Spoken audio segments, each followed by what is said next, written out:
Question number 3 क्या है हमारा, solve the following pair of linear equation by the substitution and cross multiplication method. हमें क्या करना है, ये दो पेयर ऑफ लीनियर इक्वेशन दे रखे हैं, इनको सॉल्व करना है, ठीक है। कौन से दो मेथड से करना है, substitution and cross multiplication method से। सब्स्टिट्यूशन मेथड हमने 3.2 एक्सरसाइज में देख चुके हैं हम। क्रॉस मल्टीप्लाई मेथड हम इसी एक्सरसाइज में देख रहे हैं। कौन सी 3.5 एक्सरसाइज में देख रहे हैं, ठीक है। 3.2 में सब्स्टिट्यूशन किया, 3.3 में एलिमिनेशन, 3.4 ये 3.3 में किया हुआ, तीन मेथड। 3.4 में हमने एलिमिनेशन मेथड किया, ठीक है, एलिमिनेशन मेथड। तो अब हमें कौन से वाले दो मेथड से करना है, सब्स्टिट्यूशन और क्रॉस मल्टीप्लिकेशन मेथड से। तो पहले फर्स्ट ऑफ ऑल हम यहाँ पे सब्स्टिट्यूशन मेथड में क्या करते हैं, एक्स की वैल्यू फाइंड आउट करते हैं। तो एक्स की वैल्यू फाइंड आउट कैसे करेंगे हम, x equal to 9 minus 5y, ठीक है, X equal to 9 minus 5y upon में 8। तो एक्स की वैल्यू फाइंड आउट हो गई। अब जो एक्स की वैल्यू निकल गई है इसे हमें पुट करना है इन इक्वेशन सेकेंड। पुट यहाँ पे लिख देते हैं ना, ये यहाँ पे लिख देते हैं पुट इतना इन इक्वेशन सेकंड में पुट करना है। अब सेकंड इक्वेशन हमारी है क्या बताइए, 3x plus 2y equal to में 4, 3 यहाँ पे ब्रैकेट में x लगा देंगे, 9 माइनस 5y, ठीक है, अपॉन में 8 प्लस 2y इक्वल टू में 4, 3 9 सर यहाँ पे लिखेंगे हम 27 माइनस 15y अपॉन में 8 प्लस 2y, इसके नीचे कुछ नहीं तो 1 मान लेंगे हम, इक्वल टू में 4। अब हमें इन दोनों का एलसीएम निकालना है, तो फटाफट से इसका एलसीएम निकाल लेते हैं। देख सकते हैं यहाँ पे हमने क्या किया, एलसीएम लेके ही आया, फिर 16y इसमें से इसको माइनस किया तो 16y आया, माइनस प्लस माइनस क्या माइनस किया हमने, यहाँ पे ये था ना एलसीएम लेकर 16y एलसीएम करके 16y माइनस 15y प्लस 27, इन दोनों को माइनस किया तो हमारा ये आया, ठीक है। फिर यहाँ पे 27 इक्वल टू 4 × 32, ये 8 यहाँ डिवाइड में, हाँ मल्टीप्लाई में, तो y की वैल्यू हमारी क्या है 5। अब हमें इस y की वैल्यू को पुट करना है इक्वेशन नंबर 1 पे। तो इक्वेशन 1 हमारी क्या है, आप ये लिखेंगे line put the value of y equal to 5 in equation 1, ठीक है। पूरी स्टेटमेंट लिखना, यहाँ पे लिख दिया मैं, इक्वेशन 1 में पुट कर रहा हूँ वैल्यू 8, यहाँ पे x का x ही आएगा प्लस क्या यहाँ पे कितना था, यहाँ पे क्या था इसकी फर्स्ट इक्वेशन, तो किसमें पुट करना है इक्वेशन फर्स्ट क्या थी हमारी 8x plus 5y equal to में 9, ये फर्स्ट इक्वेशन थी। 8x के x 5 5 था 25 होता है, यहाँ पे 9 5 5 से 25 plus 8x equal to 9, 8x equal to में 9 माइनस 25 कितना होगा 25, या 8 इस तरफ है तो यहाँ आ जाएगा 8। नेक्स्ट स्टेप में 1 मिनट रुको, यहाँ पे तो ये लिख दिया। अब x को हम यहाँ लिखेंगे तो 9 माइनस 25 हो जाएगा अपॉन में 8, यहाँ पे आ जाएगा माइनस 16 अपॉन में 8 बन जाए 8 हो जाए 16 माइनस 2, एक्स की वैल्यू क्या आ गई हमारी -2। तो यही को फाइंड आउट करना था और क्या करना था, एक्स की वैल्यू आ गई। सब्स्टिट्यूशन मेथड से कर दिया हमने, अब हम इसी को क्रॉस मल्टीप्लिकेशन मेथड से करते हैं। चलिए सब्स्टिट्यूशन मेथड करने से पहले हमने क्या किया, इक्वेशन 1 को जनरल फॉर्म बना दी और इक्वेशन सेकंड को भी जनरल फॉर्म बना दी।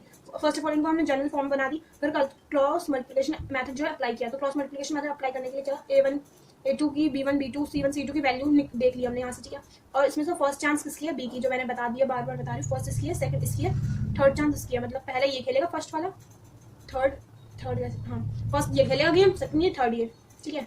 तो फर्स्ट जो है उसको हम यहाँ लिख देते हैं 5 अपॉन में 2, और फिर ये कितना है सेकंड -9 अपॉन में -4, फिर 1 कितना है हमारा, मतलब थर्ड कितना है, थर्ड के बाद किसके चांस आएगी दोबारा 5 अपॉन में 2। उसके बाद हम क्या करेंगे क्रॉस मल्टीप्लिकेशन सिंपली, है ना भाई, आ रहा है ना समझ में। फिर क्या करेंगे, यहाँ पे x लिख देंगे, 5 4 सा 20 -20 आया, माइनस में यहाँ पे आ गई 2 9 सा 18 माइनस का 18 आएगा, ठीक है। यहाँ पे y लिख लेंगे, y के नीचे भी हमें सेम एज इट इज ऐसे लिखना है, यहाँ पे आ जाएगा हमारा -27 माइनस 32, ठीक है। y के नीचे हो गया। अब यहाँ पे 1 के नीचे बीच में इक्वल टू का साइन लगा देंगे, 1 के नीचे a2 सा तो 16 माइनस 3 5 15। तो अब इसके आगे हमें सॉल्व करना है, ठीक है। तो इसमें क्या है हमारा x y की वैल्यू हमने यहाँ पे निकाल, ये x के नीचे अपॉन में, ये y के नीचे, ये 1 अपॉन 2 के नीचे, ठीक है। तो x की वैल्यू नीचे की हमने ये निकाल लिया, माइनस प्लस माइनस होता है 2, यहाँ पे 5 आया, यहाँ पे 1। जब ये तीनों इक्वल है, ठीक है, ये स्टेप तो हम सब में करते ही आ रहे हैं, सेम ही है, ये इक्वल है, तो हम ऐसे भी लिख सकते हैं x अपॉन -2 जो है इक्वल 1 अपॉन 1 के इक्वल है, जी हाँ लिख सकते हैं। और इसमें भी y अपॉन में 5 इक्वल टू 1 अपॉन में 1, तो क्रॉस मल्टीप्लाई कर देंगे, लास्ट में भी क्रॉस मल्टीप्लाई करना पड़ता है, मतलब पूरे क्वेश्चन में 2 बार क्रॉस मल्टीप्लिकेशन करनी है, ठीक है। यहाँ पे चाहे तो CP सी हम लिख सकते हैं, आपने यहाँ पे क्रॉस मल्टीप्लाई किया है, ठीक है। फिर x को x से करें, x की वैल्यू क्या आ गई -2 और y की वैल्यू क्या है 5, ठीक है, y की वैल्यू 5 आ चुकी है, तो यही x की 2 y की 5। अब हम क्वेश्चन नंबर 3 कंप्लीट हो चुका है, इसका यही पार्ट था वो हमने कर दिया। अब question number form the equation, हमें इक्वेशन फॉर्म करनी है, मतलब पूरा क्वेश्चन देखा, तो उसका थर्ड ऑफ करेंगे। उसमें क्या है, यस स्कोर्ड 40 मार्क्स, यस ने कितने मार्क्स स्कोर करे हैं 40 मार्क्स, ठीक है। यहाँ पे लिख देते हैं हम 40 मार्क्स। जैसे जैसे क्वेश्चन पढ़ेंगे वैसे वैसे इक्वेशन बनाएंगे। जैसे ने 40 मार्क्स करें इसको, पर इसमें 3 उसने सही करें, मतलब 3 क्वेश्चन उसने सही करें, और गलत कितने किए हैं, गलत मार्क किया तो 1 मार्क हट गया, ठीक है। इसको सही वाले को हमने x मान लिया, इसको y मान लिया, ठीक है।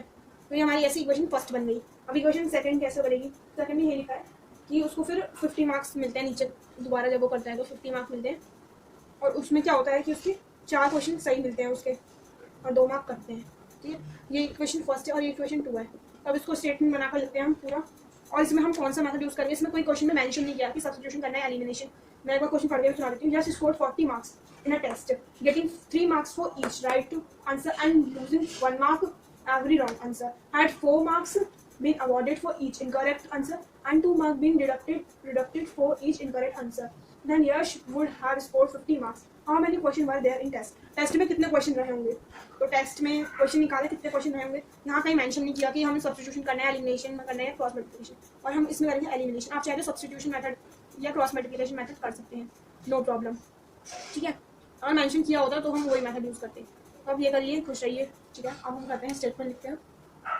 तो ये हमने स्टेटमेंट लिख दिया, करेक्ट क्वेश्चन को हमने x मान लिया, रॉन्ग क्वेश्चन को y मान लिया। ये फर्स्ट एंड सेकंड इक्वेशन जो हमने बनाई थी। अब एलिमिनेशन मेथड को सॉल्व करने के लिए क्या, इन दोनों इक्वेशन में एक इक्वेशन करनी है। तो हम क्या करेंगे, 3x minus 1y equal to 40 multiply by 2 multiplied, oh my god, multiplied by 2 से मल्टीप्लाई कर देंगे। तो यहाँ पे लिखेगा 2 3x minus 1y equal to में 40, इसको पूरा 2 से multiply, 2 3 6x minus 2y equal to 4 2 8। तो ये हमारी फर्स्ट इक्वेशन ये बन गई। और सेकंड इक्वेशन क्या है हमारी, 4x minus 2y equal to 50। तो ये हमारी सेकंड इक्वेशन अब बन चुकी है। तो सेकंड इक्वेशन इसमें क्या करना पड़ता है हमें, माइनस। तो अब हम इसको माइनस करते हैं, ठीक है। तो इसमें सब्ट्रैक्ट करना है, साइन तो चेंज होंगे तो इससे ही कैंसिल होगा। माइनस प्लस कितना होता है, माइनस माइनस होगा, 6 में से 4 गया तो 2x आएगा, साइन प्लस का आएगा क्योंकि प्लस का बड़ा है, इक्वल टू में इसको इससे माइनस करेंगे तो 30 आ जाएगा, 2x इक्वल टू 30। अब ऐसे निकालेंगे तो x 30 अपॉन में 2, 2 1 से 2, 2 5 से 10, x की वैल्यू क्या आई हमारी 15, ठीक है। अब इस x की वैल्यू को हम किस में पुट करेंगे, हम इक्वेशन 1 में पुट कर देंगे, ठीक है।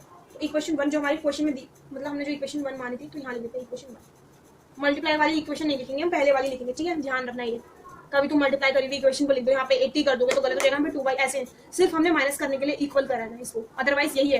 यहाँ पे लिख देती हूँ मैं, put x equal to 15 in equation 1 में पुट कर देंगे वैल्यू, ठीक है। यहाँ पे स्टार, यहाँ पे ये भी इक्वेशन 1 लिख दी। अब x की वैल्यू क्या है, 15 माइनस 1y इक्वल टू में 40, 1 ढंग से लिख दूँ, कभी तुम 7 मान लो, 15 मतलब 30 53 45 माइनस 1y की जगह y लिख दो इक्वल टू में 40 माइनस y इक्वल टू में 40 माइनस 45 कितना आएगा, माइनस 5 इक्वल टू में माइनस से माइनस कैंसिल होगा, y इक्वल टू 5, y 5 है। x को हमने क्या माना था, करेक्ट क्वेश्चन, ठीक है, करेक्ट क्वेश्चन माना था। y को इनकरेक्ट, y को रॉन्ग क्वेश्चन माना था, रॉन्ग क्वेश्चन, ठीक है। तो इसके करेक्ट क्वेश्चन कितने हैं, 15, और हमें टोटल क्वेश्चन पूछे ना, क्वेश्चन में कितने थे टोटल क्वेश्चन, तो 15 और 5 रॉन्ग है, तो इनको प्लस करोगे तो 15 और 5 20, तो टोटल क्वेश्चन कितने थे हमारे 20। तो हम नीचे लिख देंगे नंबर ऑफ क्वेश्चन इज, आप पूरा लिखिए नंबर ऑफ क्वेश्चन इज 20, ठीक है। अच्छे से ब्रैकेट पे बंद करके दिखा देना, तुम्हें फुल मार्क्स मिल जाएंगे, ठीक है। तो क्वेश्चन 4 का हम थर्ड कर लिया, 4th आप खुद करना, फर्स्ट सेकंड खुद करना, वो सेम एज इट इज उसकी तरह है जैसे हमने 3.4 में किए थे ना क्वेश्चन, फ्रैक्शन वाला एक होटल से रिलेटेड है, रेंट पे करने वाला, तो जैसे हमने लाइब्रेरी वाला पढ़ा था 3.4 में, तो उस वैसी क्वेश्चन है, ठीक है। 4 करवा दिया, 0.2 का आप कर लेना, 3 करवा दिया, 4 कर लेना। अब ये 5th है, ठीक है, 5th क्वेश्चन करते हैं। तो क्वेश्चन नंबर 5 में क्या है इसका, the area of a rectangular gate reduced, एक एरिया है रेक्टेंगुलर का, जैसे ये रेक्टेंगुलर है, इसका एक एरिया है। अब एरिया क्या होता है हमारा रेक्टेंगुलर का, एल कितना होता है, एल इंटू बी, तो कुल मिलाकर हम कह सकते हैं एल बी होता है, ठीक है। एरिया ऑफ रेक्टेंगुलर, ये एरिया है यहाँ पे रेक्टेंगुलर, ठीक है। इतना तो क्लियर हो गया, रेक्टेंगुलर का एक एरिया है जो कि रिड्यूस्ड हो चुका है 9, ठीक है। इसका एरिया तो ये है, हमने लेंथ को x मान लिया, ब्रेथ को भी y मान लिया, तो हम इसको लिख सकते हैं ऐसे, x into Y equal to में एक्स वाई लिख सकते हैं एरिया को, तो इसका एरिया हो जाएगा, ओके। इतना क्लियर है। अब जब हम इसकी इक्वेशन बनाएंगे तो कैसे बनाएंगे, तो the area of a rectangular gate reduced 9 unit, जो एरिया वो 9 यूनिट कम हुआ पहले, मतलब इसका जो एरिया है एक्स वाई वो 9 यूनिट कम हुआ, ठीक है। इतना समझ में आ गया, एरिया इतना रिड्यूस हुआ by 5 unit and the breadth is increase. तो ये सेकंड इक्वेशन क्या है, मतलब 2 इक्वेशन बनेंगे इसमें, मैं शुरू से क्वेश्चन पढ़ते सुना था। Area of a rectangular is reduced 9 units if its length is reduced 5 unit and breadth is increased by 3 unit. If we increase the length by 3, अगर हम लेंथ को 3 गुना कर देंगे, लेंथ क्या है 3x, तो ऐसे लेंथ में 3 कर देंगे, ठीक है, और ब्रेथ में 2 + 2 ऐड कर देंगे, तो कितना हुआ, जो ये लेंथ होगी उसमें कितना प्लस हो जाएगा, 67 प्लस हो जाएगा। xy लेंथ है, उसमें 67 ऐड हो जाएगा। तो हमारी सेकंड इक्वेशन बन गई। फर्स्ट इक्वेशन ये था, अब इसके आगे ये था हमारा x प्लस कितना कहा था उन्होंने, 5 कहा था, फिर y + 3, तो ये सेकंड इक्वेशन बन गई, ठीक है। और उसको हम आगे सॉल्व करते हैं, ठीक है, पूरा लिख देते हैं स्टेटमेंट। तो हमने क्या कहा था, फर्स्ट इक्वेशन ये, सेकंड इक्वेशन, पर इसको हमें थोड़ा सिंपल फॉर्म में भी करना है, थोड़ी लेंथी है, तो इसको हम सिंपल फॉर्म को करेंगे पहले, फर्स्ट फॉर्म को। तो इसको यहाँ से ऐसे रफ कर लेते हैं हम, पहले फर्स्ट फॉर्म को हम सिंपल फॉर्म में करेंगे। x को y से मल्टीप्लाई करेंगे तो xy बन जाएगा, फिर x को +3 से करेंगे तो 3x हो जाएगा, फिर ऐसे ही y को करेंगे -5y -15 इक्वल टू में आ जाएगा यहाँ पे xy -9, ठीक है। अब ऐसे लिखेंगे xy + 3x -5y -15, यहाँ पे प्लस का है, यहाँ पे -xy हो जाएगा और ये +9 हो जाएगा। अब माइनस से कैंसिल आउट हुआ, 3x लिखा -5y -15 + 9, माइनस प्लस माइनस होता है, चलो यहाँ पे माइनस का 6 आ जाएगा, यहाँ पे 5y, यहाँ पे 3x, ठीक है। अब हम इसको क्या करेंगे, हम 0 के इक्वल मान लेंगे। तो ये था फर्स्ट इक्वेशन में हमारा 0 मान लें, तो हमारी फर्स्ट इक्वेशन इससे वो ये निकल गई फर्स्ट। तो ऐसे हमें सेकंड इक्वेशन को सिंपली फॉर्म में करना है, ठीक है। फर्स्ट तो हमारी ये निकल गई और सेकंड को सिंपली फॉर्म में करते हैं। ये रही जिससे हमें सेकंड इक्वेशन माना था, इसको भी सॉल्व करते हैं। xy + 2x + 3y + 6 equal to में xy + 67। अब इसको हमारे यहाँ पे इक्वल से यहाँ लेने तो साइन चेंज करना पड़ेगा, तो 2x + 3y + 6 -xy और -67, इससे ये कैंसिल आउट हुआ, बचा यहाँ पे 2x + 3y + 6 -67। उसको सॉल्व करने पर आएगा यहाँ पे -61 + 3y = 2x। जनरल फॉर्म में तो है ही जनरल, ये सेकंड इक्वेशन हमारी बन चुकी है। फर्स्ट एंड सेकंड इक्वेशन को हम इसमें भी हम क्या करेंगे, एलिमिनेशन मेथड ही पुट करेंगे। तो इसमें क्या करना था हमने, फर्स्ट एंड सेकंड इक्वेशन रखी, अब हमें एलिमिनेशन मेथड से सॉल्व करना है। तो एलिमिनेशन मेथड से सॉल्व करने के लिए हमें क्या करना पड़ता है, इन दोनों में से एक इक्वेशन को हमें इक्वल करना पड़ेगा। क्या इक्वल कैसे करेंगे हम, इसको 3 × 2 = 6 कर लेंगे, तो यहाँ ऊपर 6 हो जाएगा, पर यहाँ तो कोई 6 है ही नहीं, इसको हम 3 से मल्टीप्लाई करेंगे तो 6 हो जाएगा, ठीक है। तो फिर 3 × 2 = 6, नई इक्वेशन को लिख लेते हैं, -5 को 2 से मल्टीप्लाई करें 10y, ठीक है, माइनस का 10y, फिर यहाँ पे माइनस का 6 × 2 = 12 इक्वल टू 0, फिर एज इट इज यहाँ पे हो जाएगा 3 × 2 = 6 और यहाँ पे +3 × 3 = 9y और -61 3 कितना होता है हमारा 183, ठीक है। 1 यहाँ पे 6 3 3, हाँ तो 1, तो ये अब इसको क्या करना है हमें, माइनस सब्ट्रैक्ट करके जैसे हम करते आ रहे हैं एलिमिनेशन मेथड में, ठीक है। यहाँ पे साइन चेंज कर देंगे, यहाँ पे वो माइनस, यहाँ पे प्लस, यहाँ पे माइनस, इससे ये कैंसिल आउट हुआ है ना। फिर माइनस प्लस माइनस होता है, यहाँ पे 19 आ जाएगा, प्लस का 19y आएगा, प्लस ये क्या है यहाँ पे 3 × 3 = 9y और ऊपर क्या है 10y, तो माइनस माइनस प्लस होता है, साइन माइनस का ही तो आएगा क्योंकि हम दोनों माइनस पे हैं, ठीक है। प्लस माइनस माइनस होता है, तो साइन प्लस का बड़ा तो हम प्लस का लगाएंगे, माइनस करने पे कितना आएगा 171, ठीक है, इक्वल टू में 0 का 0 ऐसे चीज़ रहेगा।